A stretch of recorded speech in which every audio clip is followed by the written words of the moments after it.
21 जून है। आज विश्व योग दिवस सर्वत्र मनाया जा रहा है। सभी संस्थाओं में, गुरुकुलों में, भारत सरकार की तरफ से भी और विदेशों में भी विश्व योग दिवस मनाया जा रहा है। बच्चों, हमें आज ये समझना है कि योग किसे कहते हैं। योग को समझने के लिए योग के विशेषज्ञ, सबसे बड़े विशेषज्ञ महर्षि पतंजलि हुए हैं। उन्होंने योग दर्शन की रचना की है और योग की परिभाषा बताते हुए उन्होंने लिखा है, योगश्चित्त वृत्ति निरोधः। योग कहते हैं चित्त की वृत्तियों के निरोध को। तो उन्होंने आगे बड़ी विस्तृत पूरा शास्त्र ही इसी पर है कि चित्त वृत्तियों का निरोध होने से क्या हो जाता है। चित्त वृत्तियों का निरोध होने से हमारा संबंध परमात्मा से हो जाता है, परमात्मा का साक्षात्कार हो जाता है। जब परमात्मा का साक्षात्कार हो जाता है तब व्यक्ति मोक्ष को प्राप्त हो लेता है, जो मनुष्य का या हमारा परम लक्ष्य है। हर प्राणी का लक्ष्य है मोक्ष को प्राप्त करना। और हमारे जितने भी शास्त्र हैं, 6 दर्शन हैं, वेद है, उपनिषद हैं, सारे ग्रंथ इसी बात की चर्चा करते हैं। सारे ग्रंथों में इसी को लेकर के चर्चा की गई है। चाहे वेदांत दर्शन हो, न्याय दर्शन हो, सांख्य हो, सभी दर्शन मोक्ष के लिए ही चर्चा करते हैं कि मोक्ष प्राप्त करना ही मनुष्य का परम लक्ष्य है। तो बच्चों, योग आज जैसे कि दिखाया जा रहा है कि आसन को ही योग मान लो, जबकि आसन योग का एक अंग है। 8 अंग होते हैं योग के, यम, नियम, आसन, प्राणायाम, प्रत्याहार, ध्यान, धारणा, समाधि आदि। इसमें सबसे पहले यम नियम आता है। फिर यम नियम क्या है, तो महर्षि पतंजलि कहते हैं, तत्र हिंसा सत्यास्ते ब्रह्मचर्य परिग्रह यमा शौच तप संतोष स्वाध्याय स्वर प्राणिधान नियम। कि यह यम और नियम का जो पालन करता है उसका मन शांत हो जाता है। जब मन शांत होता है और मन प्रसन्नचित्त हो जाता है तो चित्त की वृत्तियों का धीरे धीरे निरोध होने लगता है। तो यम नियम क्या बताया, कहते हैं कि तत्र हिंसा, कि सबसे पहले बताए अहिंसा का पालन। तत्र हिंसा सत्य अस्तेय ब्रह्मचर्य परिग्रह शौच तप संतोष स्वाध्याय स्वर प्राणिधान। सबसे लास्ट में अंत में क्या कहा, ईश्वर प्राणिधान, यानी ईश्वर को समर्पित कर देना, अपने आप को ईश्वर के समर्पित कर देना। और सबसे प्रथम में क्या रखा, अहिंसा। तो योग के लिए अहिंसा का पालन जो है अति आवश्यक है। सारे इन्हीं को, यम नियमों को ही महर्षि पतंजलि कहते हैं महाव्रत।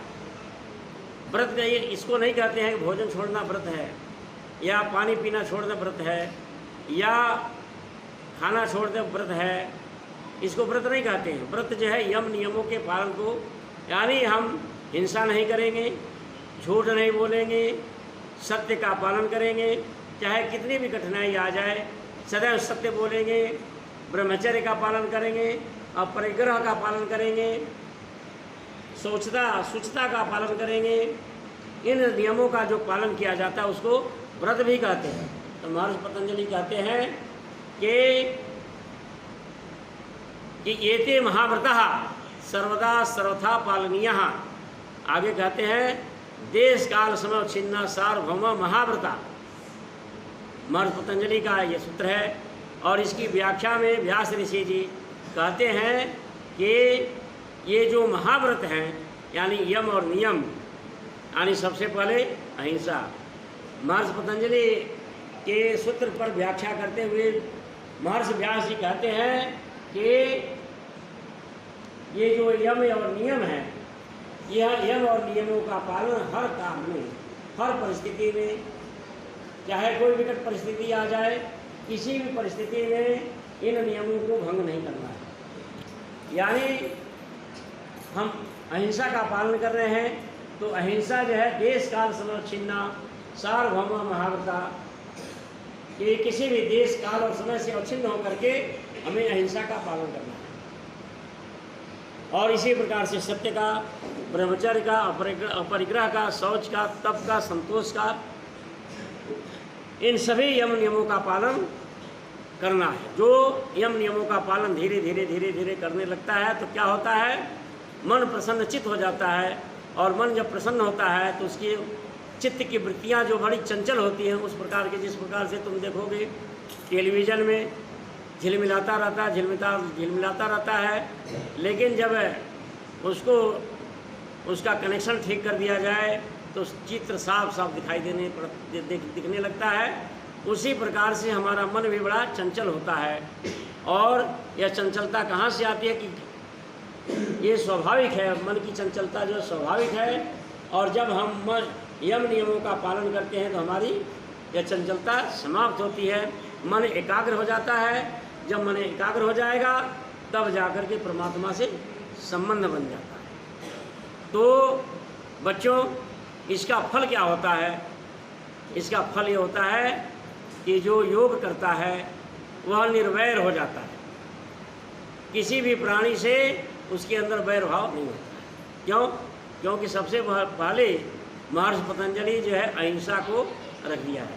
उन्होंने जितने भी यम और नियम बनाए उसमें सबसे पहला स्थान क्या रखा? अहिंसा। तो अहिंसा क्या है?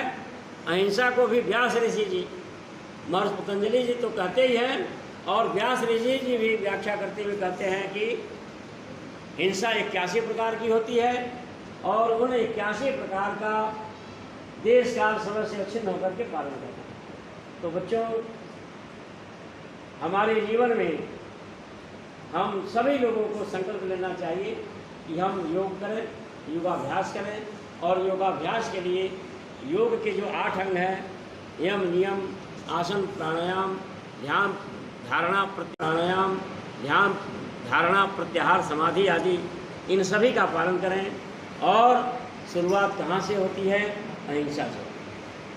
बहुत से लोग सोचते हैं कि हम हिंसा भी करते रहें, समाज में नफरत भी फैलाते रहें और योग भी करते रहें।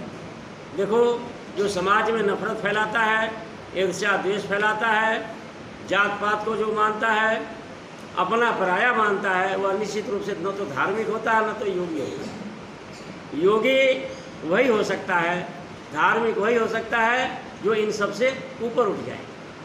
जात पात से जो अपनी जाति में बंधा हुआ है, यह तो ब्राह्मण है, मैं ब्राह्मणों का पक्ष लूँगा, यह बनिया है, बनियों का पक्ष लूँगा, यह ठाकुर है, या ये हिंदू है, ये मुस्लिम है, ये सिख है, ये ईसाई है, ये छोटी छोटी जातियाँ, बड़ी बड़ी जातियाँ, इन जातियों से जो ऊपर उठ जाता है वही योगी होता है।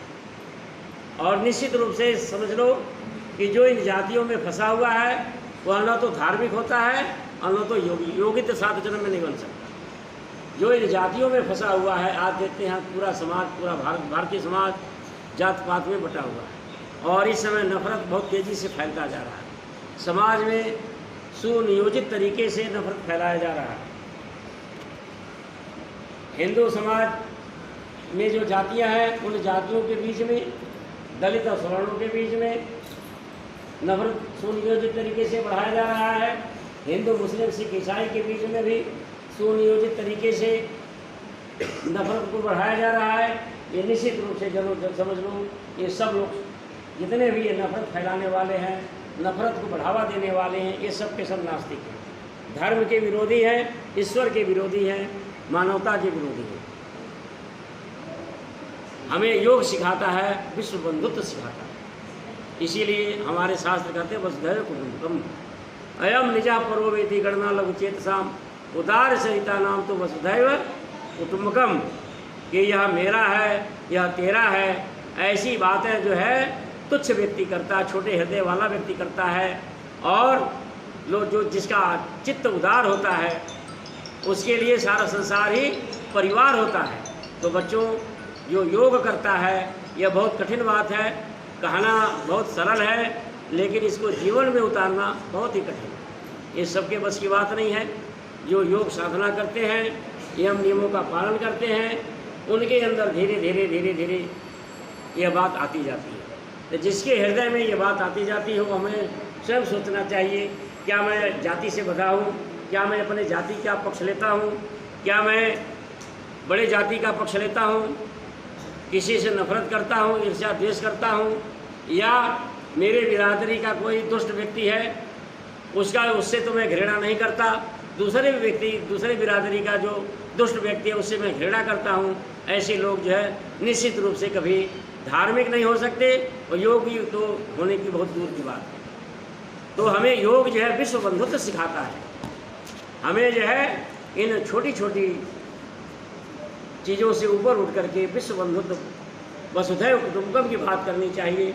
जिस प्रकार से वेद यह शिक्षा देता है, यस्तु सर्वाणि भूतानि आत्मनि अनुपश्यति सर्वभूतेषु च ततो आत्मानं न विचिकित्सति, कि जो सभी प्राणियों में अपने को देखता है और अपने में सभी प्राणियों को देखता है, निश्चित रूप से समझो वही मनुष्य है और उसी का जीवन सार्थक है। तो आज विश्व योग दिवस के शुभ अवसर पर हमें भी योग करना चाहिए और योग के साथ साथ योग के जो यम और नियम हैं, 8 अंग हैं, उन 8 अंगों का पालन करना चाहिए। बिना 8 अंगों के पालन के ये योगासन करना ये योग नहीं है। जो व्यक्ति ईर्ष्या द्वेष करता है, नफरत करता है, घृणा करता है, समाज में पक्षपात की बातें करता है, समझ लो पक्षपाती व्यक्ति वह मनुष्य भी नहीं होता, राक्षसी प्रवृत्ति का होता है। पक्षपात जो करने वाला होता है वह राक्षसी प्रवृत्ति का व्यक्ति होता है। तो योग हमें विश्व बंधुत्व सिखाता है। हमें योग को अपने जीवन में उतारना चाहिए और योग के 8 अंग जो हैं इस पर हमें चलने का प्रयास करना चाहिए, क्योंकि हमारा कल्याण, प्राणी मात्र का कल्याण इसी में है कि वह व्यक्ति योग करे और अपने को मोक्ष को प्राप्त करे।